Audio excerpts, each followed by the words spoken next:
Welcome back to Factual America, the place where we sift through headlines, challenge assumptions, and look for the real stories shaping our nation. Today, we're tackling one of the most controversial topics dividing both corporations and culture, the DEI agenda, that's diversity, equity, and inclusion, and how, despite its positive-sounding aims, it's actually deepening rifts within America's workplaces and beyond. Whether you applaud DEI as a social good or criticize it as a divisive force, this is a conversation you can't afford to ignore. So what exactly is DEI?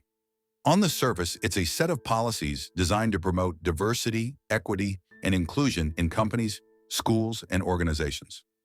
That sounds like a good thing, right?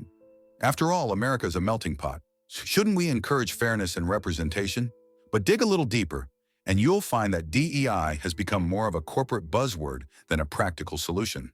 In fact, evidence is mounting that these initiatives are driving wedges between employees and even making workplaces less productive, less meritocratic, and, ironically, less inclusive.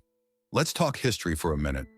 For decades, this nation has led the world in equal opportunity. The Civil Rights Act of 1964, anti-discrimination lawsuits, affirmative action, all were designed to tear down barriers and create a level playing field. But the modern DEI movement goes even further. Instead of promoting equality of opportunity, it seeks equality of outcome. Instead of encouraging merit-based advancement, it imposes quotas and group identities. Flip the coin, and you see a new set of problems. Employees report feeling they're walking on eggshells at work. Some are afraid to speak up in meetings, worried their comments will be interpreted through the lens of race or gender. Others have stopped applying for promotions, convinced they'll be overlooked because they don't fit a preferred demographic checkbox. Far from being a unifying force, DEI is creating resentment, suspicion, and a new sense of us versus them. This isn't just talk, it's backed up by recent surveys and data. According to a 2024 Gallup poll, over half of American workers now say DEI programs make them feel more divided at work, not less. Internal company leaks reveal stories of finger-pointing, office gossip, and even outright hostility between groups that never existed before.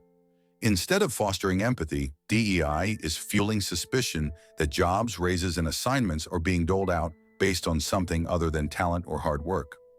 Let's take, for example, the case of a major tech company. We'll call it Techify.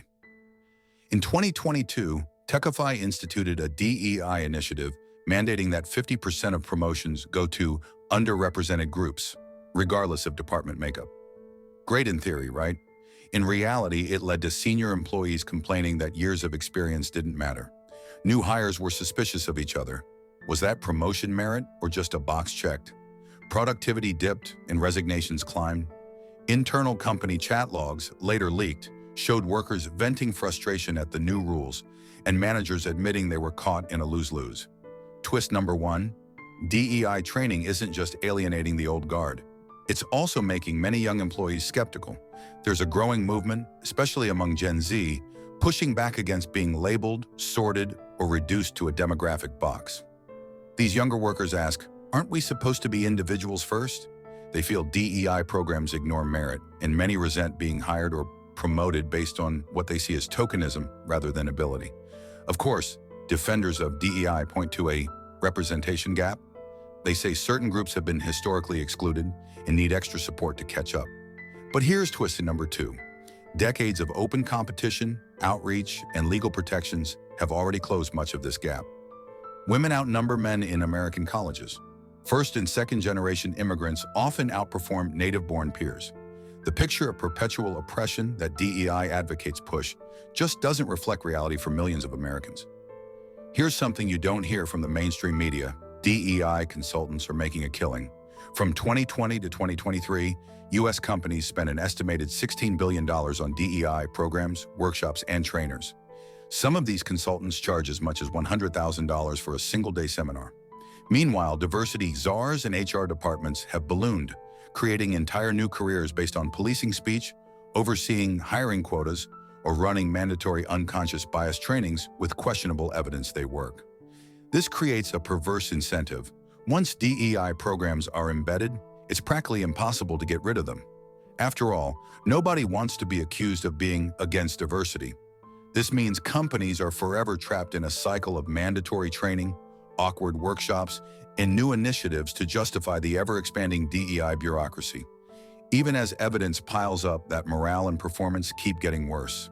But perhaps the most damaging twist in this whole story is the loss of trust.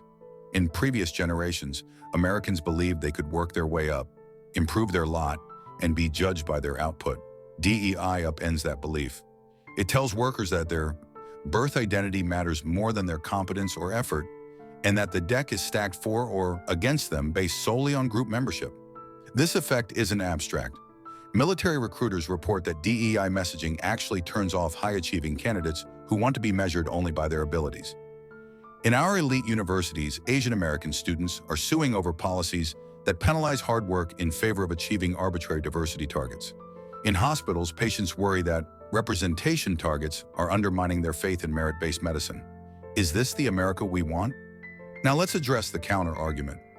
Some say critics of DEI are just afraid of change or want to keep workplaces monolithic. That's simply not true. Conservatives, independent thinkers, and even some on the left advocate for colorblind policies not because they're afraid, but because they know what actually brings people together: shared values, hard work, mutual respect, and a belief in opportunity. Division comes, paradoxically, from focusing obsessively on difference. Consider this. More and more DEI programs are backfiring in spectacular fashion. In major corporations, employees are organizing underground resistance, forming anonymous networks to speak out against biased HR practices, secret reporting systems, or so-called safe spaces that end up silencing dissent. Some of the best and brightest are quitting, refusing to work where their thought and effort are ignored. And there's a cost that goes beyond the office. If these attitudes take root, what happens to the core of American identity?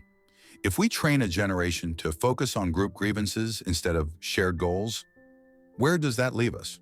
Cultural trusts, frays, and neighborhoods, teams, and even families feel the pressure to declare sides instead of striving for excellence together.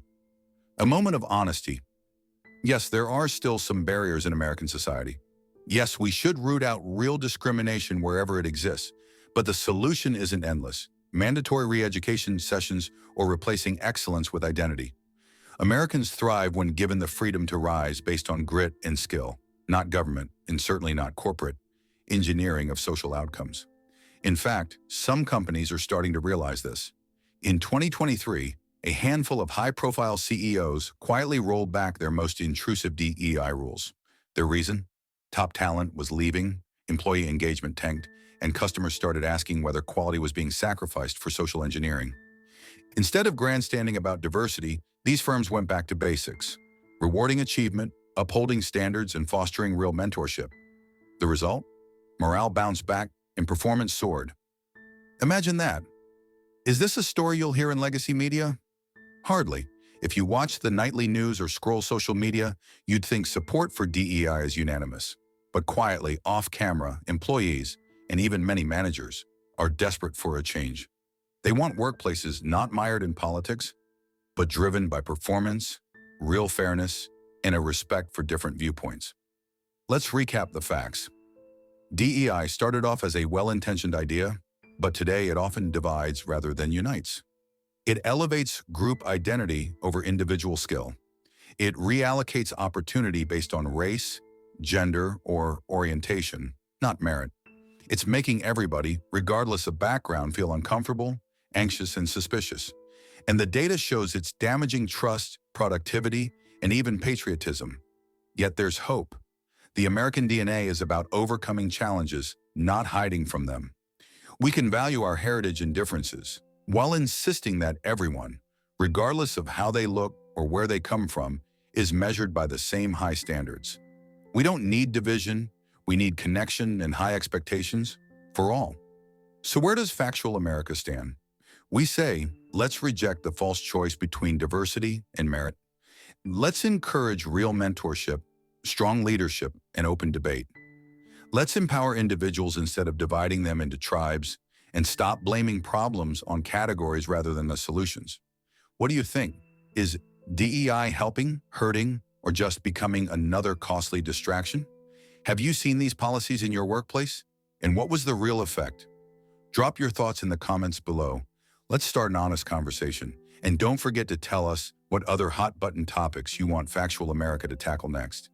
Subscribe, like, and share with a friend, because only together can we separate the facts from the spin.